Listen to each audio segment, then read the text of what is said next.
Okay, ladies and gentlemen, the man of the hour, Robert Ouellette. I want to say Sir Robert Ouellette, but he's not a sir. He's not a sergeant anymore. He's just our friend, our candidate for mayor of Winnipeg, Robert Ouellette.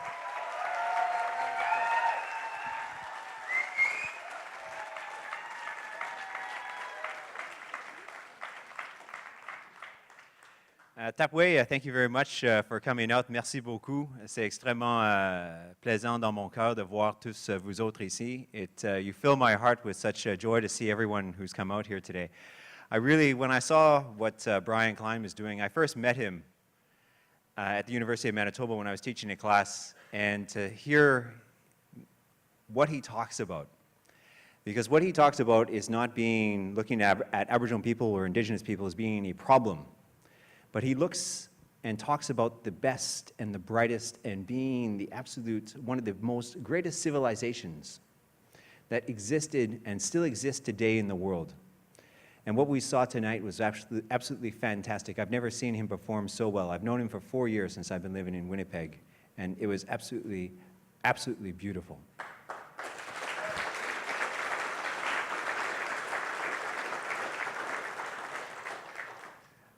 Now, many of you, you've already met me, but my name is Robert-Falcon Ouellette. I'm 37 years old, for those who might have forgotten my age. Thanks, Lionel. And I do look rather young, but that's because I've been very lucky in my life. I grew up very poor, but growing up I didn't use any drugs. I don't smoke. My wife puts me to bed at an early hour. She says, it's time to go to bed, go to bed. But the reason I'm running is because each and every one of you that's here. I wasn't really intending to run when I arrived here in Winnipeg. I didn't know what I was doing. I was really actually intending to work at the University of Manitoba. And I came here for a reason. I came here to work with Indigenous peoples because I'd been living in Quebec for 13 years. I grew up in Calgary. I'm from a reserve in Saskatchewan called the Red Pheasant. And when I came here, and the first time I took the opportunity to walk around some of our neighborhoods, to walk not just along the main street or along the secondary routes like Selkirk Avenue or even Main Street, but actually go behind and go 2-3 streets down and go through the back alleys and to spend time walking along those back alleys. I had tears in my eyes. I had tears in my eyes for what I felt was an injustice that was inflicted upon a people who were citizens of Canada. Like each and every one of us sitting here tonight is a Canadian citizen with the full rights and obligations that come with being a citizen. And when you walk down some of those streets, those back alleys, you find young people who are crying out for something different, who demand that we have a different way of thinking about the world, of seeing them. I took a Radio-Canada, which is the French CBC, on a little tour of the neighborhood about 2 weeks ago. And we came across 3 young ladies, about 14 years old, and they wanted to shake my hand and take a selfie with me. And the journalist said, can I interview you, you young ladies? What's your greatest concern? What are you most concerned about? The journalist was expecting, parks, we like the streets cleaned up, maybe some more recreation centers for young people. The young lady said, the thing I'm most concerned about is sexual violence and rape. Sexual violence and rape. The journalist didn't know what to say, because she'd never encountered that in Canada. She said afterwards, this I am used to hearing in Africa. I am used to hearing about this in Asia, in Thailand, but not in my own country. What is going on? We create in our lives a prison of our mind, a perception of who we are. And that young girl, she was asked after that, what do you like about Robert? She said, I like him because he seems a good guy. He seems like he's honest. He seems like he actually cares, and I like his smile.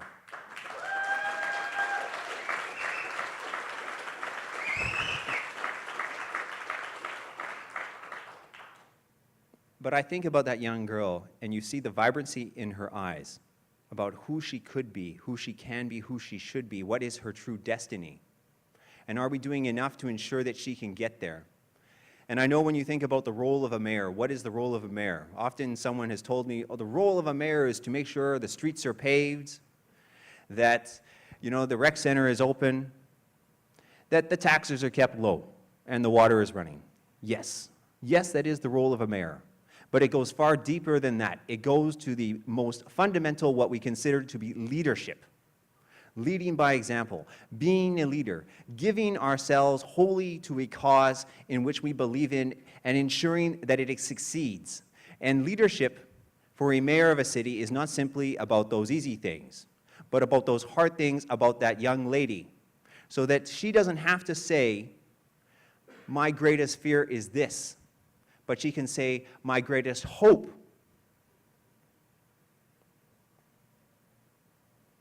When you think about our city, we have to think about how we live with each other. There was a dream that was Winnipeg. There was a dream that was the Red River. In 1870, a great man who was named John Bruce stood with another great man named Louis Riel. And they unified 12 men from English parishes and 12 men from French parishes who came together. They came together on a common constitution because they believed if they could design their own form of government, decide for themselves what type of society they wished to live in, then that everything in Manitoba would be good. And they would be able to fulfill what it is that they must do in their lives. In 1871, we got away from that. But we still haven't accomplished the dream that was Louis Riel's. We still have not done what we were supposed to do here in this city. We have not yet changed our course of the history that we have set upon. And this is what I am running for. I am running to change that course, but I can't do it by myself. It takes each and every one of you who in this room. Each and every one of us has a role to play, because each and every one of us is important. Because I am just one person, but we together are many.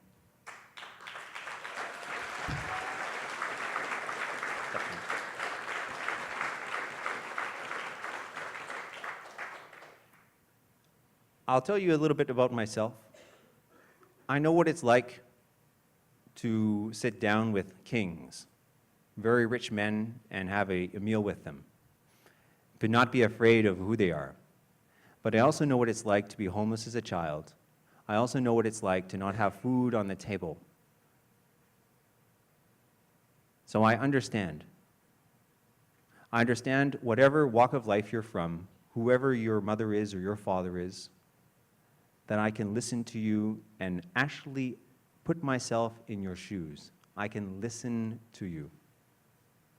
And I think that's one of the most important things in politics, is to actually have the ability to listen. I know I'm not listening to you right now, but I have been. And I have been for 4 years since I've been in Winnipeg, but even before that, I've been listening to Canadians, what they're talking about, what they believe in, what their values are. I was supposed to do a little quick performance.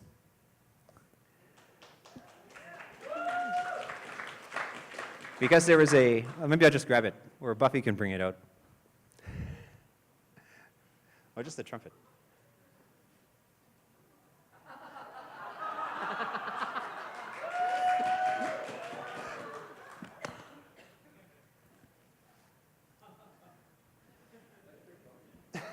Scary trick. So many of you don't know, but one of my degrees is in education, a bachelor degree, and then I have 2 master's degrees because I was in the military for 18 years, a very long period of time, where I had some wonderful experiences, terrible experiences, where I saw fantastic leadership and terrible leadership. And it is one of the most fantastic training grounds if you want to see the success of an organization, also its failures. And if you pay attention, you can learn quite a bit from watching the failure, but also seeing the success. And I was thinking, while I was in the military, I did a master's degree in music, because I really love music quite a bit. It's very important in our lives. If we don't have culture and arts, we're not human beings. If we don't, this is true. Often they say that human beings are people who use tools, but in fact, I think it's the ability to create culture and create art and something that beautiful that we can appreciate.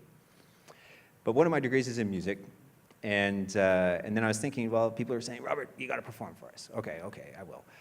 But then I was thinking about the poll, and I am sitting in 4th place. And yeah, that is This is wonderful, because if you think about it, we've come from essentially someone who no one knows about, who no one's ever seen before.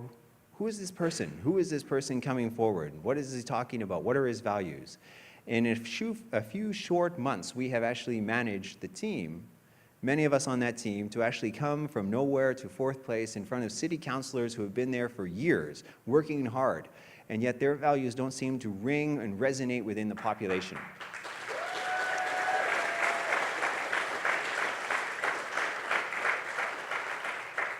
So, I'll let you guess who I think I might be and where we might end up.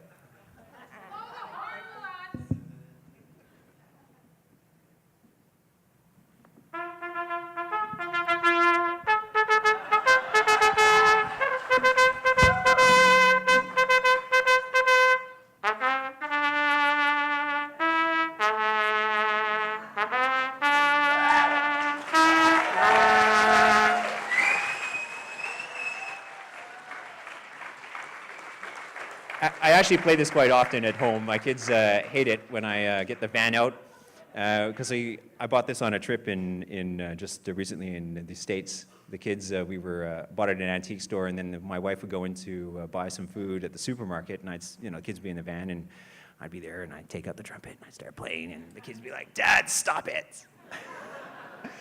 But without further ado, I think are you going to introduce Buffy? Oh. So I've overstayed my welcome.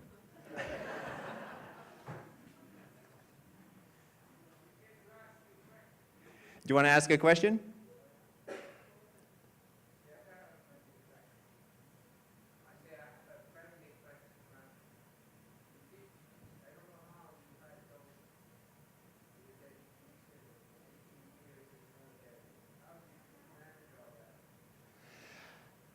Well, how did I manage to be 18 years in the military, do a master's degree, two master's degrees, a bachelor's degree, and my PhD? Well, and have 5 children.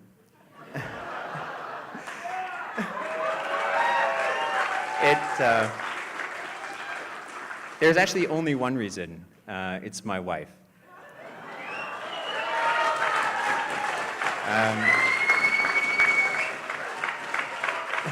There she is right there, yeah.